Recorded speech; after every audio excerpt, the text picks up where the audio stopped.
Hello, welcome back everybody. This is EonShiKeno with another commentary for HMTV. We got some more StarCraft action for you today. This is a match from Dreamhack winner 2012. Let me introduce our players down here on the bottom left side of the map. One of the best Protoss players in the European scene. We've got ROG's Elfi. And his opponent up here in the top left, moving his Overlord down to the bottom left side of the map. One of the best Zergs, if not the best foreign Zerg in the entire world. We've got EG Stephano. Now, if you want to look for a recent event that just encapsulated like how good Stephano is, you need to watch the GSL's Korea versus the World Championship. That was amazing. You need to watch day 2, the second series between Korea versus the world. So essentially, if you don't know what it is, they take it's like some of the best Koreans in the world, and they play against another team that is the best foreigners in the world. And Stephano was on that team. Naniwa was on that team. There was Scarlet, which was also another amazing top-notch Zerg player. And I can't remember who the Terran was. I think it was... can't remember who the Terran player was. Anyways, day 2, watch Stephano play. It was amazing. Such fun play. So check that out. But anyways, Elfi, no slouch here himself. This guy's got some great builds. I'm really curious to see what he's going to pop up here with today. For this current time, he's going to be doing a little bit of pro blocking here against Stephano. Stephano could easily place it. Oh, he gets denied there. And Elfi's got some pretty good control here with this probe. He's keeping it mostly alive. Oh, there it goes. He does manage to get it down. But that probe was getting a little low on life anyway, so he's going to go back home. Stephano not yet taking gas. We'll see if he's going to take that gas or not. That's pretty much you want to look for whenever you're a Protoss player and you're looking at a Zerg player. You want to see, okay, 2 things you want to look for. Do they have a third? Which is what Elfi's going to look for, I guess. He's going to make sure the hatch is still there. Yeah, the hatch is still there, and he's just going to run away. So I guess he's pretty confident in the fact that Stephano's going to take a third, not take a gas, and do anything kind of risky. And over here on Elfi's side, he's going to go down with the gateway first. Wow, this is really, Elfi doesn't even care. This is kind of cool. I like this. This is really, I wouldn't call it's not very risky play, but it's somewhat risky because normally Protoss players go for a forge first, then with a cannon. And Elfi's just completely skipping the whole forge concept. He's like, I don't need a cannon. I know, like, he must have so much confidence in the way Stephano's going to play it. He hasn't even scouted.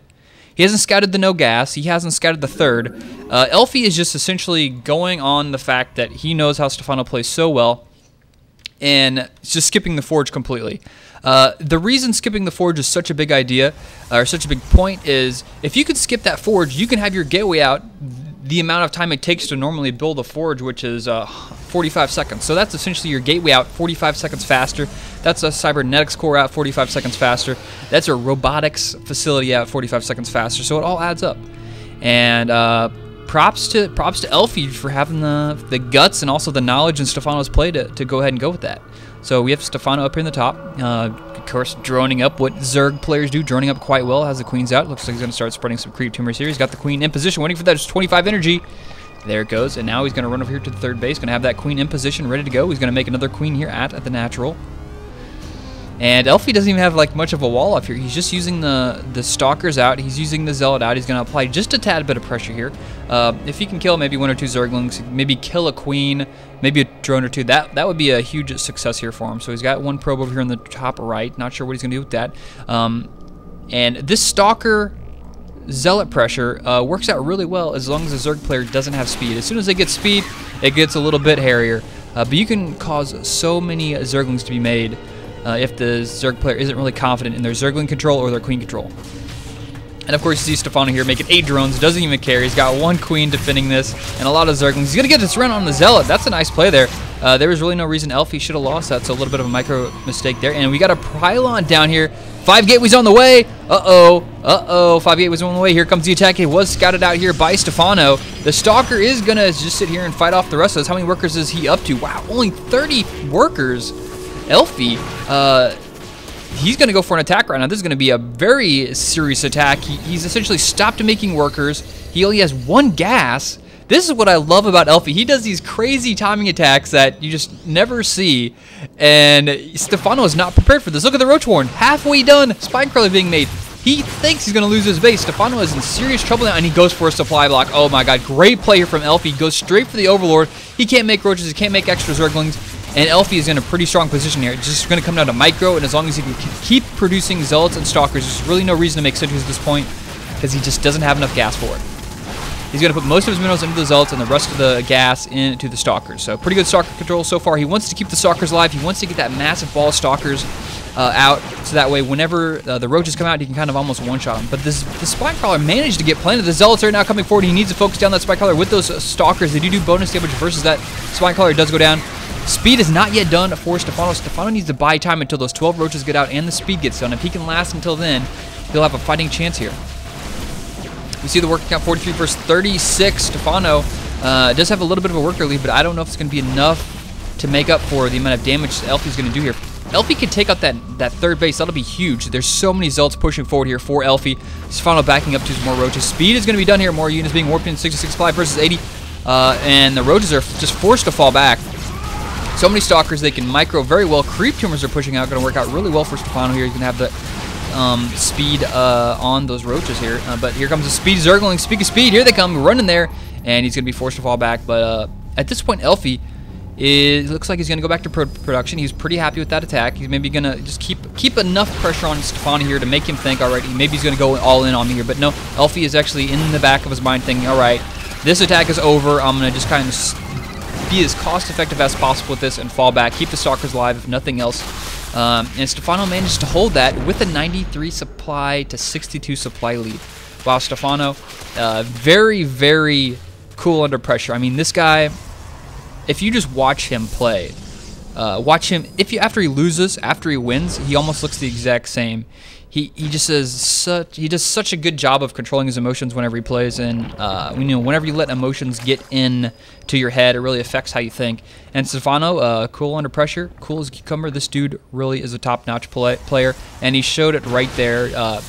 Really dealing with an unorthodox play from Elfi. So Elfi now on the defensive. He's trying to get this robotics facility done, credit boosting out some workers. He's up to 4 gas at this point, but Stephano now has got blood on him. He's got blood, and he wants to give some blood back, so he's going to lose that Siren X core. That's going to be bad for Elfi. He's got that thing right out there in front. In this position, it's so hard to push out there to take those Roaches without getting in a bad concave position. And Stephano is going to fall back. War Prism out on the way. Elfi not going to give up on the pressure. He's going to get that War Prism out there. Maybe do some slight pressure. And look at this. Where did these Zealots come from? Oh, they came from this pylon up here on the high ground. Gonna maybe get a couple drone kills. There's not much else he can do here. He definitely can't kill that hatchery, but he's going to kill a couple Zerglings. So let's check back to the workers. Stephano back to making a lot of workers. 59 versus 48. More upgrades coming here from Stephano. Stephano knows that those Zealots came from somewhere. They didn't come from his opponent's base, so smartly he's just going to scout the right side of the map for everything. He sees one pylon, but he's not satisfied with that. You want to keep scouting to make sure there's not 2 or 3 hidden somewhere.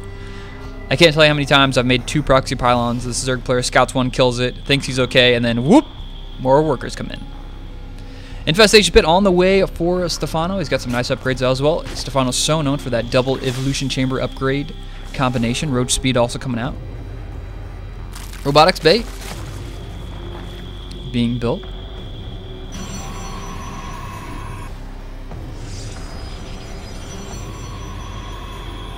And he's going to need those Immortals. He's going to need those Immortals. He's going to need those Colossus. He's scouting up the third year. Stephano doesn't see anything yet, but he's going to expect there to be a base here. After you scout out no rocks here, because normally there are rocks, as in over here. If you scout out your opponent has killed their rocks, they're going to take an expansion. Otherwise, they're just being extremely, extremely tricky, and that's very, very, very small percentage of people ever doing that. So, just statistically speaking, you want to, as soon as you see them take down the rocks, you just have to assume they're going to take a third.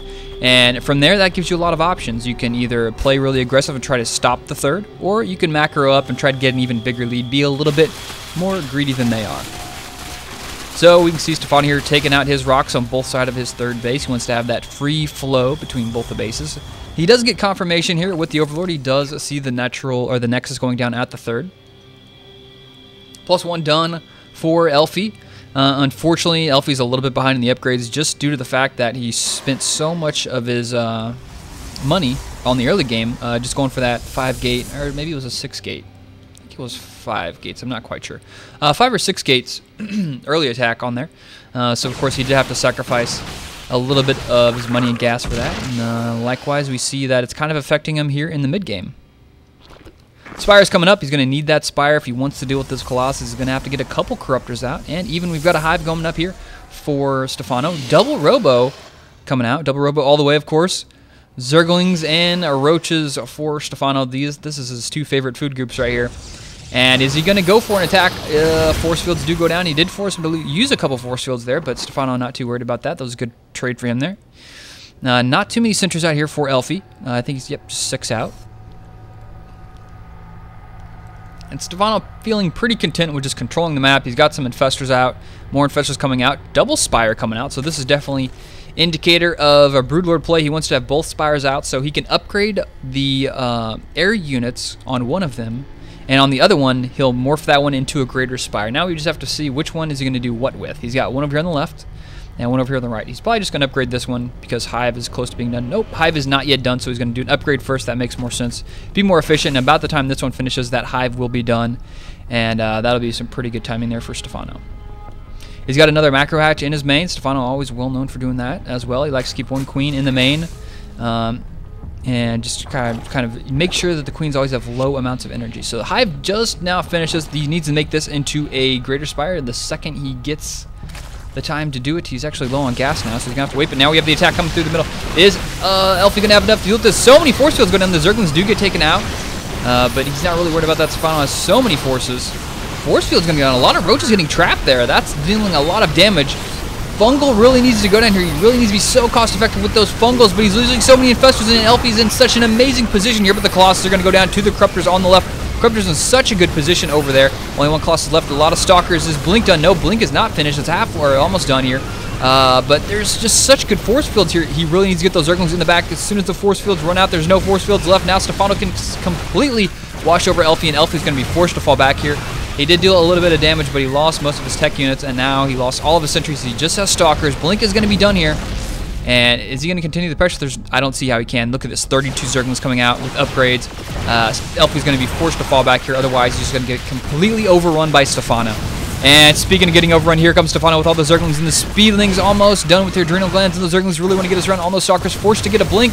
Blink is done. Yep, there he's going to blink a couple of them. But no, the Zerglings are just too fast. Get another surround on there, and all these Stalkers are going to go the way of the dinosaurs. Those guys are going to become extinct, and they're all going to go down. So Stephano with huge map presence now, up on 5 bases. Zealots now frantically being warped in here by Elfi, and that's going to be the GG.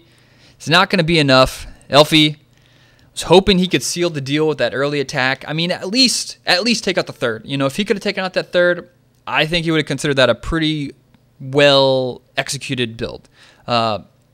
You know, take out the third, you're on 2 base versus 2 base, you can go back into pro production, maybe have a worker lead. That's kind of where Elfi wanted to be after that attack. It didn't happen. Stephano was such a great play, great, you know, calmness under pressure, dealt with that so well. I was like, oh wow, this is going to be it. This is going to be Elfi's taking out the third. You know, what's Stephano going to do? But no, Stephano proved me wrong. Stephano's better even than I thought he was going to be.